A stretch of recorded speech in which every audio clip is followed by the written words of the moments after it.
Langit cerah menaungi halaman sekolah SMA Negeri 5, tempat digelarnya acara wisuda tahunan. Tenda-tenda putih berdiri megah, dihiasi pita dan balon. Sementara para siswa mengenakan toga dengan senyum bangga.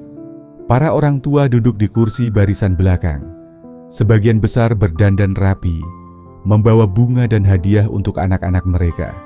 Di antara para siswa itu, berdiri seorang gadis bernama Ratna, anak kelas 12 IPA 2. Ia tampak anggun dalam balutan toga, rambutnya disisir rapi, senyumnya malu-malu namun bahagia. Di tangannya, ia menggenggam seikat bunga kertas lusuh, hadiah dari sang ibu yang duduk di ujung belakang tenda, mengenakan pakaian sederhana dan topi lebar untuk menutupi rambutnya yang mulai memutih. Ibunya, Bu Lela, sehari-hari bekerja sebagai pemulung.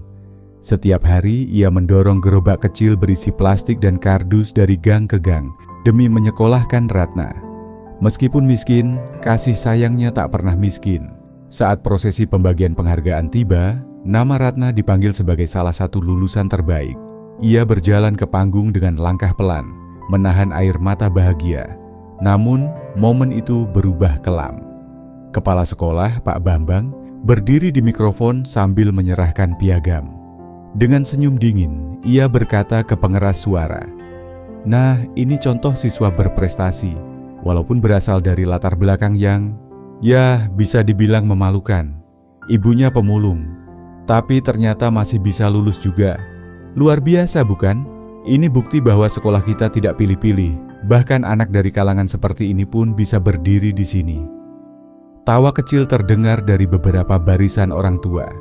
Beberapa siswa saling berbisik, ada yang tertawa pelan, ada yang hanya menunduk tak enak hati. Ratna membeku di atas panggung. Pipinya memerah, matanya mulai berkaca. Ia menatap ibunya yang duduk jauh di belakang. Bu Lela mencoba tersenyum, walau jelas matanya menyiratkan luka. Pak Bambang menepuk pundaknya, seolah-olah ia sedang memberi semangat, namun terasa seperti penekanan yang menyakitkan. "Ayo, jangan malu. Ini bukti bahwa semua orang bisa berhasil, bahkan yang berasal dari tumpukan sampah pun." Suasana hening sejenak. Ratna menunduk dalam, lalu mengambil piagam dan kembali ke tempat duduknya tanpa sepatah kata. Di barisan paling belakang, Bu Lela berdiri diam, tangan menggenggam bunga kertas erat-erat hingga kertasnya remuk. Tapi ia tidak pergi. Ia tetap berdiri, menatap ke depan, menahan air mata dengan sisa-sisa harga diri yang ia punya. Ratna kembali duduk di kursinya dengan langkah berat. Suasana seakan kembali normal. Musik latar diputar pelan, dan nama-nama siswa lain mulai dipanggil ke panggung. Namun bagi Ratna, semuanya telah berubah. Bisikan mulai terdengar di antara barisan tamu. "Itu ibunya ya, yang duduk di belakang pakai topi. Ya ampun, beneran pemulung. Pantesan bajunya gitu. Ngapain juga datang ke acara begini? Malu-maluin, masa anak pintar ibunya kayak gitu." Seorang ibu dengan tas bermerek bahkan menyikut temannya dan berkata pelan, tapi sengaja cukup keras agar terdengar, "Aku nggak ngerti kenapa sekolah ini nggak punya standar. Harusnya anak-anak dari keluarga seperti itu diarahkan ke sekolah kejuruan saja, bukan bersaing dengan anak-anak kita."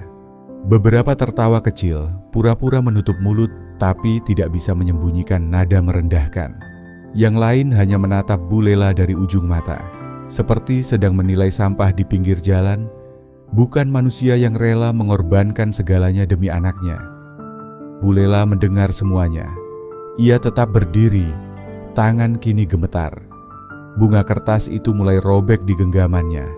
Ia tahu dirinya tak diinginkan di sana. Tapi ia juga tahu satu hal, anaknya berdiri di atas panggung bukan karena belas kasihan siapapun. Ratna berjuang sendiri. Ia belajar di bawah cahaya lampu jalan ketika listrik rumah mereka diputus.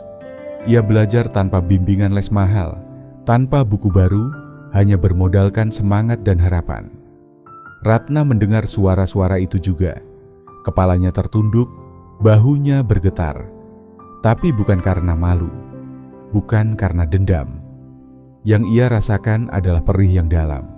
Perih karena orang-orang yang katanya berpendidikan, bisa begitu kejam pada seseorang hanya karena pekerjaan. Ia menoleh ke belakang, menatap ibunya. Mata mereka bertemu. Meski jauh, Bu Lela memberikan senyum kecil. Senyum yang biasa ia berikan saat menyembunyikan kesedihan. Ratna membalas dengan anggukan pelan. Ia tahu, hari ini bukan akhir dari segalanya. Tapi ini adalah awal dari sesuatu yang jauh lebih besar. Acara wisuda masih berlangsung. Di tengah nama-nama siswa yang terus dipanggil ke atas panggung, dan bisik-bisik miring yang belum juga mereda, suara deru mesin terdengar dari arah gerbang sekolah. 3 mobil mewah berwarna hitam menggelinding pelan masuk ke halaman sekolah.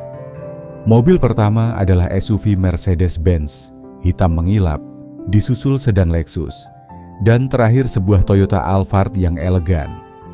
Sopir dari masing-masing mobil turun cepat, membuka pintu dengan sigap dan sopan.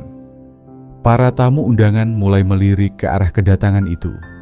Suasana mulai berubah. Sebagian guru dan orang tua berdiri untuk melihat siapa yang datang. Bisik-bisik baru bermunculan. Siapa tuh? Wah, orang penting kayaknya. Kok datang ke sini? Emang ada pejabat di antara orang tua murid?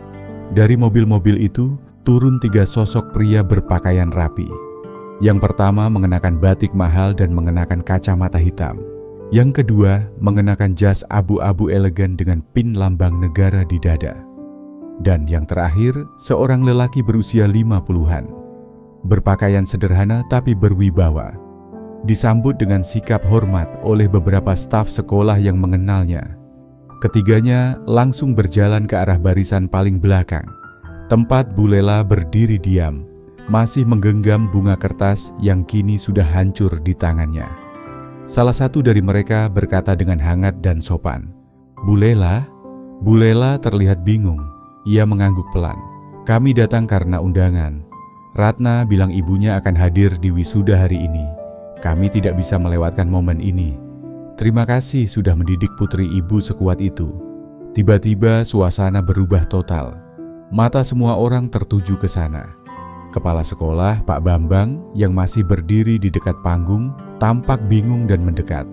Orang dengan jas abu-abu itu melanjutkan dengan suara yang cukup lantang, seolah sengaja agar semua bisa mendengar. Ibu Lela bukan hanya pemulung, beliau adalah inspirasi. Dan putrinya, Ratna, adalah calon penerima beasiswa penuh dari yayasan kami untuk kuliah di luar negeri.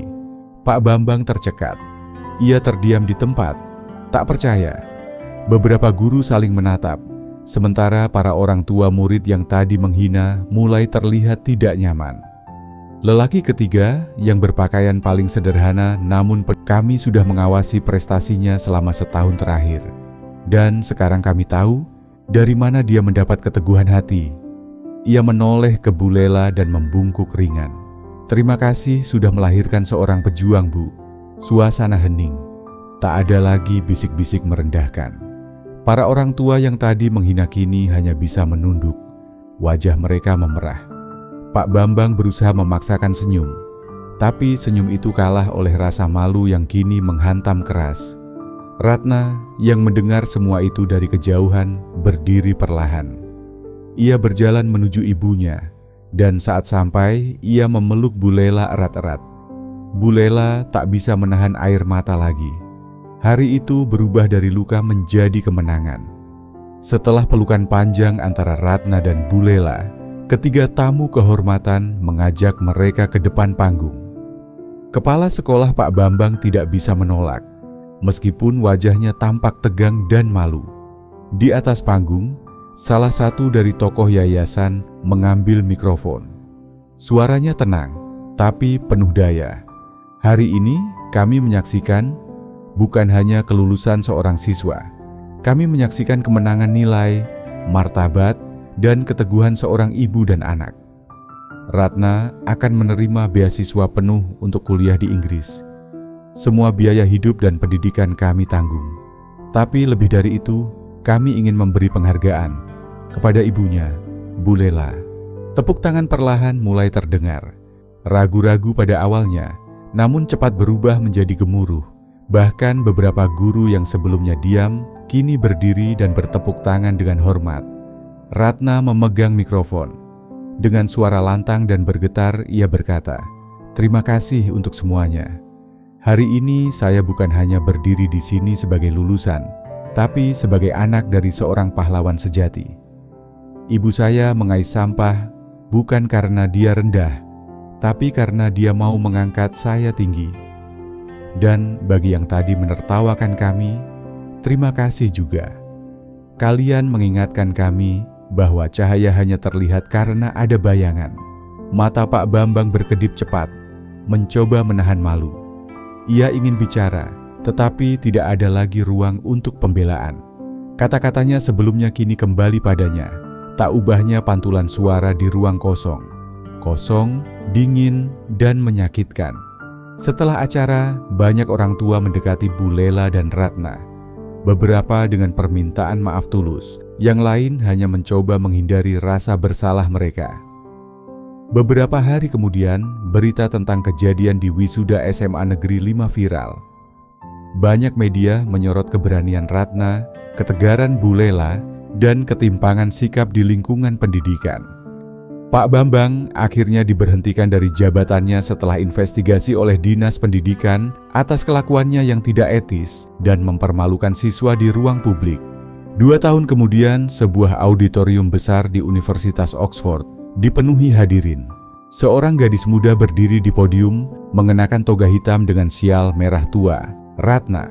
Ia memberikan pidato sebagai lulusan terbaik jurusan hubungan internasional. "Nama saya Ratna Lestari dan saya berasal dari keluarga pemulung di Indonesia. Tapi hari ini saya berdiri di sini bukan karena saya luar biasa, tapi karena cinta seorang ibu yang tidak kenal lelah dan karena saya tidak menyerah ketika dunia meminta saya tunduk." Bu Lela duduk di barisan depan, mengenakan kebaya sederhana dan anggun, menangis terharu, tapi kali ini bukan karena sakit, melainkan karena bangga.